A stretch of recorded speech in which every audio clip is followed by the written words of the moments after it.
Hola, bienvenidos de nuevo. En este vídeo vamos a intentar aclarar alguna duda que puede existir a la hora de clasificar los condensadores según su función. Muchos ya sabrán cómo funcionan los condensadores y qué función tienen en cada caso, pero existe un gran número de personas que lo desconocen o simplemente tienen dudas. Los condensadores cumplen varias misiones en los circuitos a válvulas, ya que un receptor estándar de 5 válvulas puede contener más de 25 condensadores de diversos tipos, realizando distintas funciones. Veamos pues cuáles son las funciones que pueden realizar.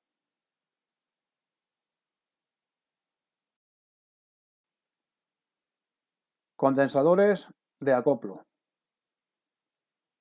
Sirven para acoplar dos etapas de forma que la transferencia de señal sea óptima. En este caso, va conectado entre la placa de la válvula anterior y la reja de control de la válvula siguiente.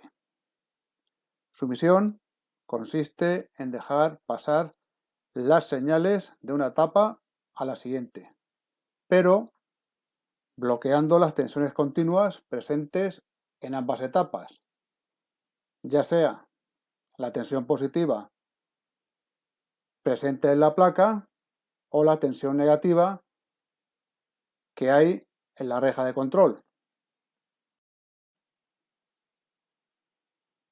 Condensador de desacoplo.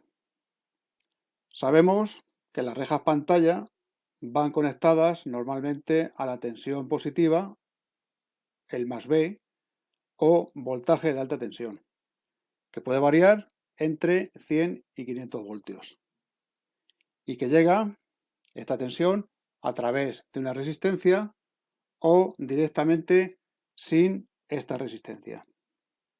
Por otra parte, en dichas rejas pantalla se manifiestan las oscilaciones que en menor o mayor medida se producen con el flujo electrónico que circula en todas las válvulas de vacío entre cátodo y ánodo. A estas oscilaciones hay que buscarles un camino fácil a masa, para que no pasen al circuito de alimentación y así al resto de etapas, donde ocasionarían una serie de deformaciones en las señales presentes en dichas etapas. El paso negativo o desacople de la reja pantalla se logra poniendo un condensador ya sea entre pantalla y masa o bien entre pantalla y cátodo, haciendo que las oscilaciones sigan este camino, ya que es el que presenta menor oposición a su paso. Condensadores de filtro. Aquí debemos distinguir dos casos distintos. El primero es para condensadores de filtro de la corriente alterna rectificada. Y el segundo caso, condensadores para crear células de filtro en las placas de las válvulas. En el primer caso, sabemos que la corriente alterna rectificada no es corriente continua pura, sino que es corriente pulsatoria. Y debemos aplanar esa corriente pulsatoria para conseguir la mejor tasa posible de corriente continua. Para ello, utilizamos un dispositivo formado por dos condensadores electrolíticos de gran capacidad y una bobina o resistencia, según el caso, para formar el conocido filtro en pi.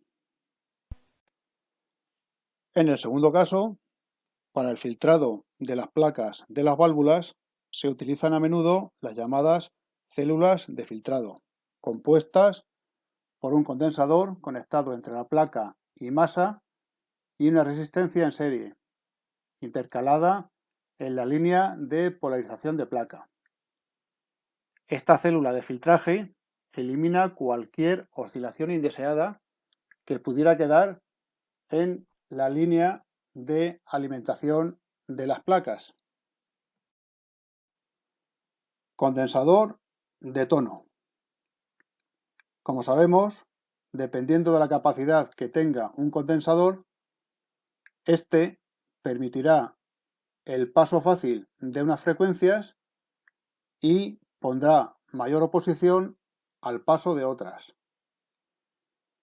Aprovechando este principio, colocaremos un condensador de la capacidad adecuada entre placa y masa para generar un camino fácil para las frecuencias de audio que queremos eliminar o atenuar.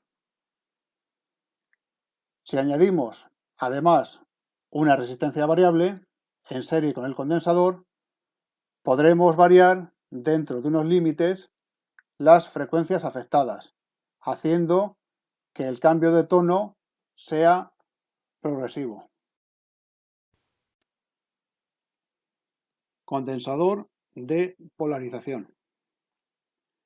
Cuando se necesita un sistema de polarización fija entre cátodo y chasis, se coloca una resistencia de pequeño valor en paralelo con un condensador electrolítico o de papel,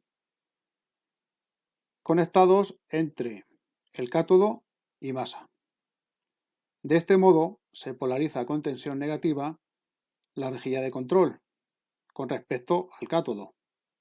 Es decir, se hace que la reja de control sea negativa con respecto al cátodo. La misión de este condensador es la de estabilizar la tensión negativa generada para polarizar la reja de control. Condensadores oscilantes. Todo circuito oscilante básico se compone de una bobina y de un condensador.